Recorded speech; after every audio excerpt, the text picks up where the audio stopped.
Hey everyone, and welcome to another episode of Success Builders. Today we have with us Antonio Echols. How are you doing, Antonio? Well, good. How are you? Good, thanks very much. So where are you calling in from? I'm from the Charlotte area, Charlotte, North Carolina. Oh, fantastic. Yeah, I'm in New Zealand, so I'm like in the future. Okay. So I understand that you have your own podcast and you're also a financial coach as well. So Correct. that's super interesting. We would love to know more about it. And so please do take us on your professional journey and where it all started and how it got to where it is now. Okay. So I graduated. So when I graduated high school, kind of had plans to go to college afterwards. That kind of at the last minute kind of took a turn, and I joined the military straight out of high school. Once I joined the military, I served about 6 years in the military. And then once I got out the military, me and my wife moved down to the Charlotte area. Once we moved down to the Charlotte area, I kind of reconnected with the old friend of mine. We've been friends since I think 4 years old. So we've been friends for a long time, and so me and him kind of was throwing around ideas about things to do, about what we can do, how we can start a business together. And probably about 2 years ago, we finally came up with the idea of starting a podcast. Um, so we started a podcast, and through that podcast, we kind of talk about podcast is called "Give Me My Crown." So through that podcast, we kind of talk about um, financial things. We talk about real estate. We talk about sports. We talk about world issues. Just kind of anything that's going on in the world. And then also, aside from that, I also do financial coaching. So I'm a financial coach. So that's why we talk a lot about the financial coaching aspect through the podcast. And I try to push that through the podcast. And kind of what got me started with financial coaching is a lot of people from my community not knowing about financial literacy. So once I learned about financial literacy and how much it has or how bad the community is with financial literacy, it had me wanting to kind of give back to the community in a way, which is why I started financial coaching, because I want to be able to talk to people, talk to kids, family members, whoever, about financial literacy and how they can get to a point where they can become financial literate and hopefully eventually be financially free. That's fantastic. And I love how you say that financial literacy comes first before you can achieve financial freedom.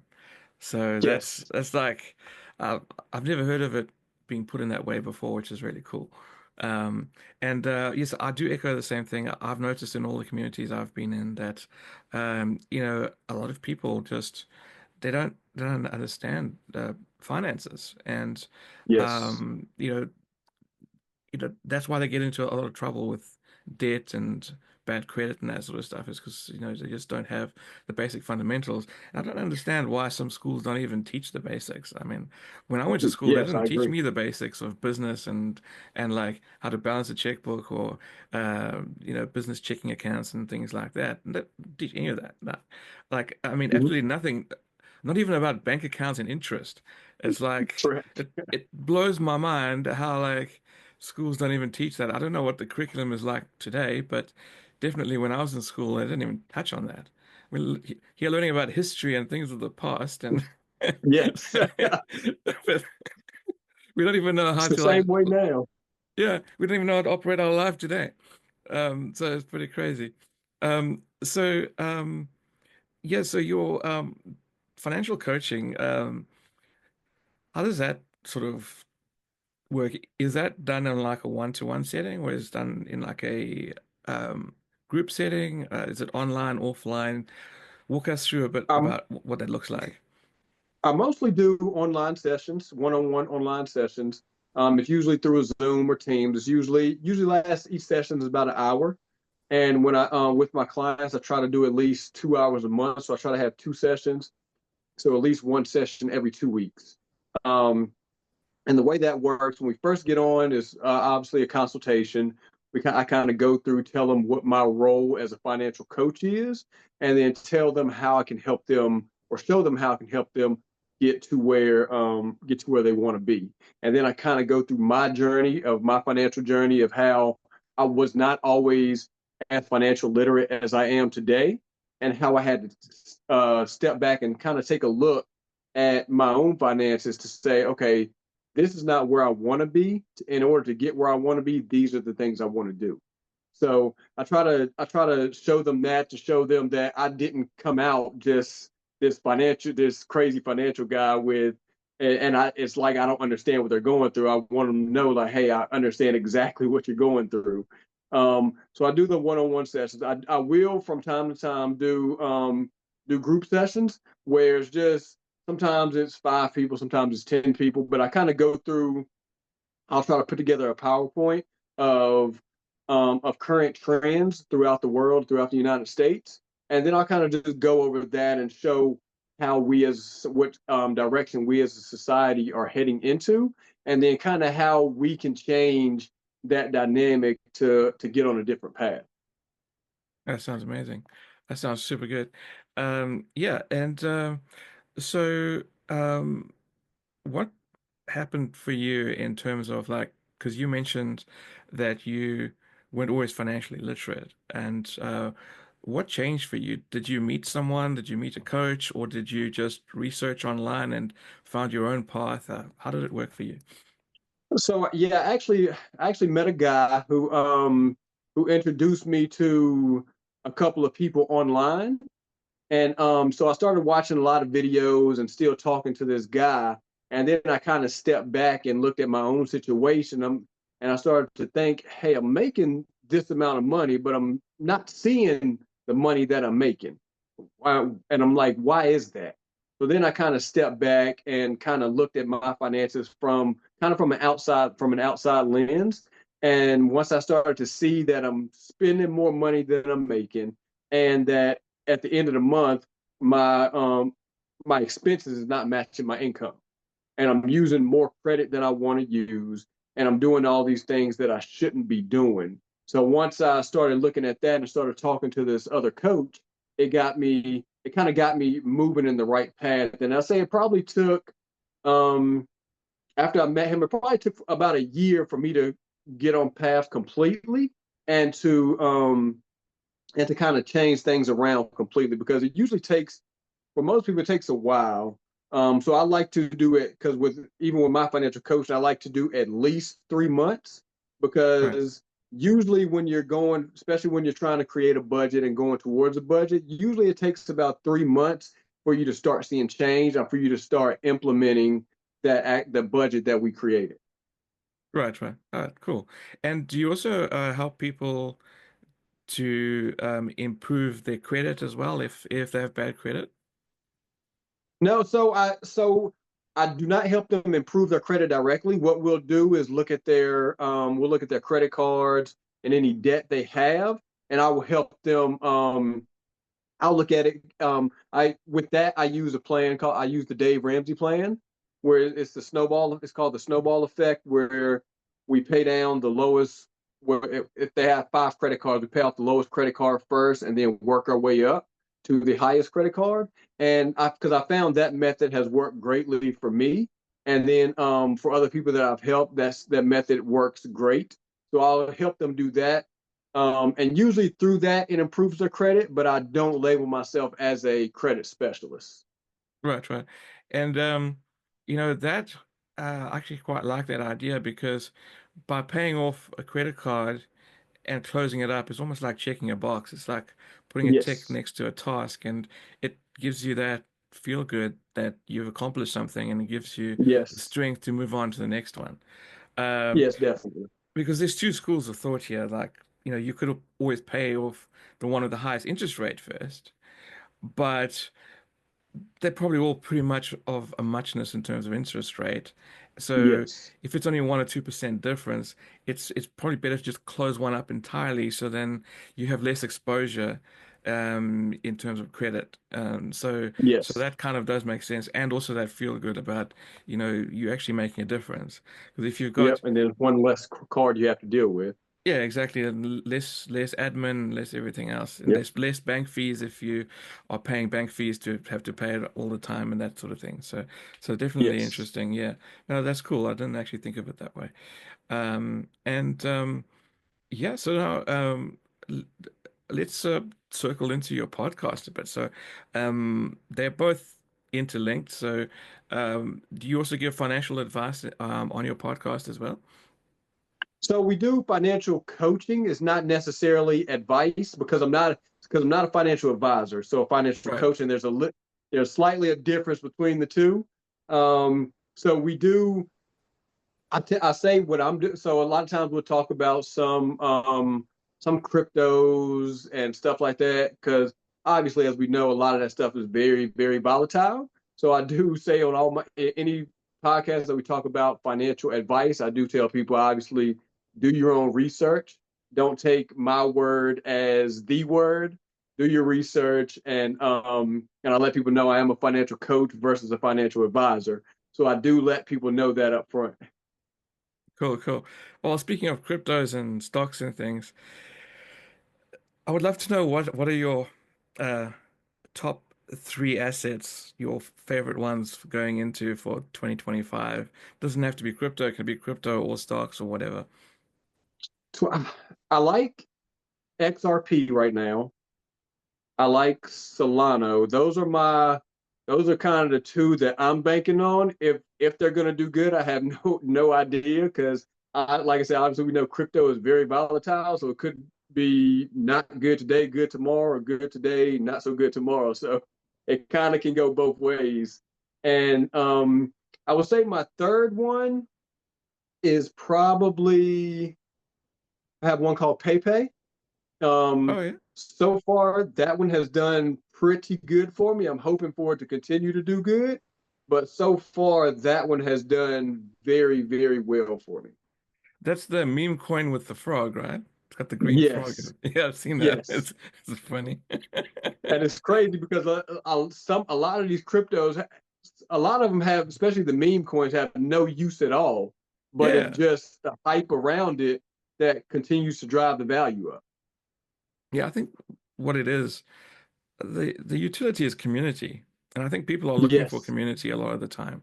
And that's the true. ones with the most fun and the most vibrant communities are the one that people are drawn to. And Yes, because it's all in the experience. It's like that's true. when selling an event, you sell an event at a castle. It's all about the experience. Well, if That's true. if the event's on a yacht, so that's what they're actually selling. That's the utility, it's the experience, the whole community hype and experience. I mean, Yeah. I can see that. Yeah, um, uh, you know, for me, I'm still quite bullish on AI stuff. Like for instance, Microsoft and Nvidia. I still think Yes. there's got a lot of legs still to go. I think so Um, too. AI and robotics is going to be crazy. Yeah, I Um, think AI is gonna. It seems like AI is completely taken over, so that's definitely going to be the way to go in the probably next 3 to 4 years, if not yeah, sooner. yeah. I'd actually like to look into AI cryptos. If you know of any, let me know later Okay. or anything like that because I'll be interested to find out. I haven't done too much research into that, but I'll be interested to find out because I think that that's going to be the future. Um, Yes. what I really like about blockchain is that it's the only money that AI can interface with right now. Yes. There was a crazy story that AI was able to actually uh, custody some crypto funds and actually turn it around. I forgot which one of the crypto influencers it was. It was either Roger Ver or one of those Bitcoin guys. I can't remember which one. He actually gave an AI some money. He said, "Listen, here's X amount in Bitcoin. I don't remember how much it was, maybe 50K or something." And Yeah. then the AI took that and actually created a business out of it and Yep. on its own, and it actually um, made a return and increased that several fold, which is pretty interesting. Yeah. Because Without human there's a lot of intervention. websites and stuff out there now that do that. I know there's one app. The app has about a 93% success rate.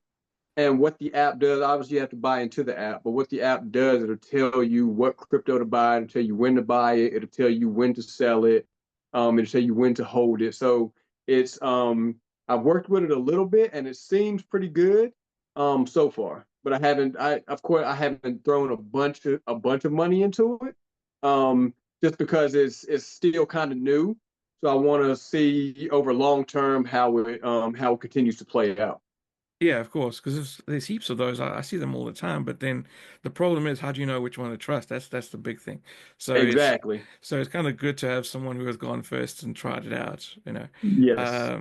No, that's absolutely fantastic. So I see that you know your stuff. I really like that you're open-minded, and are happy to talk about things in the crypto space. I'll tell you about something that happened to me once, and it just today it feels so ridiculous.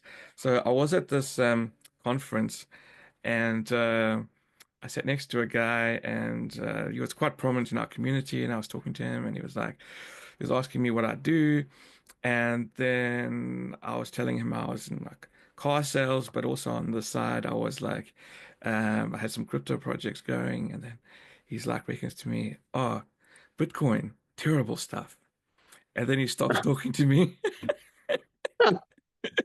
Wow. Yeah, and this was like, I don't know when it was, maybe 2018, 2017, somewhere around there, right? And today it just looks, I mean, it's so surreal how now crypto is endorsed by Donald Trump, the president of the United Yes. States, and Yes. like only 7 or so years ago, I was feeling like I was in the closet and coming out of the closet with crypto sort of thing. And now Yeah. it's become mainstream. It's just total madness. It's just really amazing. And just to see the whole journey just come Yes. full circle, it's been really amazing. Another one was an investment firm that I had some funds in. I got their newsletter, and one of their newsletters was like saying how they've taken a stance not to invest in crypto because it's too volatile, it's unproven, it's all this and that. And that was also pre-2020 sort of thing. I think what could have been just after 2020, I'm not sure. Uh, but yeah, I wonder how that investment firm is feeling now with that Exactly. newsletter having gone out. Yep. Um, so so yes, it's awesome to have that validation. It's really cool. That Yes. we don't feel like, we're the pariahs of society anymore. If, just for having Yeah. interest in crypto, which is really cool. Your podcast, do you do it alone or do you do it with your partner or? No, I do with my business partner. Okay, cool, cool. And how long have you been doing it for? We've been doing it now for probably I believe about a year and a half now. Ah, so you're quite a veteran. Yeah. Yeah. So our podcast has been going for about 4 months now. So you've Okay. definitely Nice. been doing longer than what I have. So that's good. Uh, and it's nice for you to be open to be on other podcasts, which is amazing. Yes. Um, and so in that time, do you have any particular notable guests that you can think of, or is it not an interview style podcast? And so we're just now starting to get into an interview style. At first it was just me and my business partner, and we were just doing it. And then we had a couple of our friends on who are in different fields. So we interviewed them, and now we're kind of expanding and trying to bring a lot more people and a lot more fields on, and also people with a lot of influence. Right, that's fantastic. I mean, that's what we're looking for at the end of the day is to increase our influence. Yep. That's one of the things that Alex Hormozi talks about a lot is that he says he doesn't need to be on social, he doesn't need to be on Facebook and YouTube. He has enough money already, right? The reason Yeah. why he does it is to build the following because it gives him that power. Like he can walk into any executive's office because of his following, right? Because he has Yep. such a big following, he can get an audience with basically anyone at any company and like Yeah. that grow his business, his real life business, because he's Yep. got that social proof and social clout behind him in terms of his Yep. followers. So that is probably what a lot of people don't even realize. They're thinking like, ah, I'm just on Facebook, whatever. I've got like, 1,000 friends, whatever. But by building up your collateral of followers, that actually gives you collateral in life and can and Yes. in deals and that sort of thing. Like, um, if you, even as a small business owner, if you're going to go and strike relationships with another company, and you've got a fairly decent Facebook following, Yeah. you kind of have a bit of the upper hand in the interview in a Yes. way because they want your That's followers. definitely true. Yeah, Yes. yeah. So it's only something that after hearing Alex Hormozy that I really let that sink in, and that's why I'm doing a Yeah. podcast. That's why I'm building my personal socials because when AI takes over all the blue collar and white collar jobs, Yes. the influencers are going to be the ones left standing, right? Yes, that is Um, true. yeah. So yeah, we'll have the pick of things that we want to promote and do because we've got the following. That's fantastic. Yes. Um, yeah, so no, that's really amazing that you've been following your passions and helping people with their finances and Yeah. um, you know, uh, putting yourself out there publicly because it can't always be easy. Um, Yeah. have you had any challenges in the 1.5 years of uh, running the podcast at all that you can think of? Yeah, so starting out, we kind of had challenges with getting our audio correct, getting our video right, because we do some podcasts in person, and then we do some podcasts virtual online. So we kind of had challenges kind of putting everything together. So it took us probably 6 months to a year to kind of perfect it. So because at first we were using our phones, we were using just sometimes the mics from our phones, sometimes these little small mics. As you can see, I got a mic right here. So that's my Fantastic. podcast mic actually. Yeah, So cool. that mic works good. So once we kind of upgraded our equipment and then we paid for the software to do so we were able to do all our editing and things like that, it kind of made it easier. So now once we do a podcast, we're able to do editing and publish it all within probably about an hour after we finish the podcast. Ah, fantastic. Yeah, yeah, that's great. Yeah, it's pretty much the same as myself. But except for I've got a bit of a backlog of interviews to post. I don't Okay. like to do more than Yeah. one a day, but the processing and Yeah. stuff, I've also got it down to about an hour. Um, the, the most of the delays is in actually waiting for the computer to process the file, uh, and Yeah. like after editing. But yeah, I would also have it pretty down, quite speedy as well. So awesome. We're on the same page. Yeah. That's actually fantastic. Um, and yeah, so what I'll do is after the show, I'll get all of your links from you, and then I'll post it Okay. into the description of this podcast so that our viewers can get into contact with you, can Okay. sign up for your coaching course, and also follow your podcast as well. Um, Okay. Perfect. so with regards to your coaching, like, do you have like a booking page or do they just contact you directly? How does it work normally? Yeah, I have a website so you can book directly through my website. It's Okay, fantastic. aefinancialcoaching.com, but I'll send that to you. And Cool. We'll once they link go it to the in. website, they can book directly through it. Oh, yeah, sounds fantastic. Cool. Well, it was wonderful finding out about everything that you do and about the good work that you're doing, helping people with their finances and being real with the crypto bros, man. Yeah. Not telling people to be scared of crypto like other finance advisors do. Which is awesome. So you got my vote. And just before we close, would you mind giving a final thought to the audience, maybe a bit of wisdom or value or advice or anything that you feel like you'd like to tell the audience? Yeah, just definitely I guess when it comes to the aspect of financing, just know where your money is going. Don't just because you make a lot of money, you don't want to spend the same amount or more money than you make, because obviously that's going to put you in the red.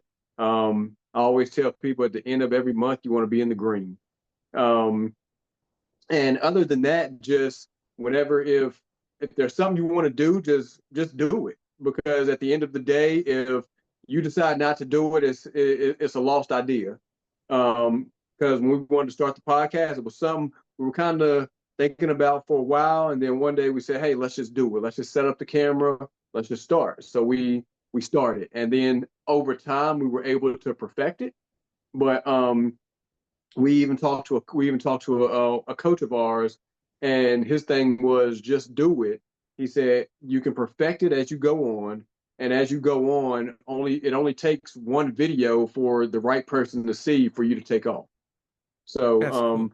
my advice my advice is just when if it's something you think, whether it's podcasting, whether it's a business idea you have, whether it's a new invention you have, at the end of the day, just do it, and you can work out the kinks as you go. That's right. I think a lot of people get trapped in analysis paralysis or perfectionism, Yes. and they want everything to be perfect. Like, go back to my first podcast, man, they were horrendous. They were like, I was using earpods and I was using low quality camera, and yeah, just it wasn't great, but it was the start. If I didn't make the start, Yes. I wouldn't have had the 30 episodes I have now and backlogged of another seven. So totally, totally am with you on that one. And thanks again for being on the show. And to the audience, remember, just as we said now, just do it, make a start, dream big, and build bigger. Until next time, Yes. see you all. All right.